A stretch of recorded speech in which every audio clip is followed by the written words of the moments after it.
Kozhikode medical college തീപിടുത്തത്തിന്റെ കാരണങ്ങളെക്കുറിച്ചുള്ള അന്വേഷണ report പുറത്ത്.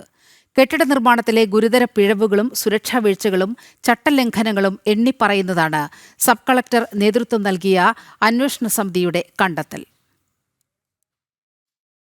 ഇക്കഴിഞ്ഞ മെയ് 2-നാണ് കോഴിക്കോട് മെഡിക്കൽ കോളേജിലെ അത്യാഹിത വിഭാഗത്തിൽ തീപിടുത്തമുണ്ടായത്.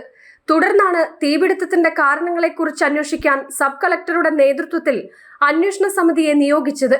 കെട്ടിട നിർമ്മാണത്തിൽ ഗുരുതര പിഴവുകളുണ്ടെന്നും തീപിടുത്ത സാധ്യതയുണ്ടെന്ന മുന്നറിയിപ്പ് അവഗണിച്ചെന്നുമാണ് അന്വേഷണ സമിതിയുടെ റിപ്പോർട്ടിൽ പറയുന്നത്.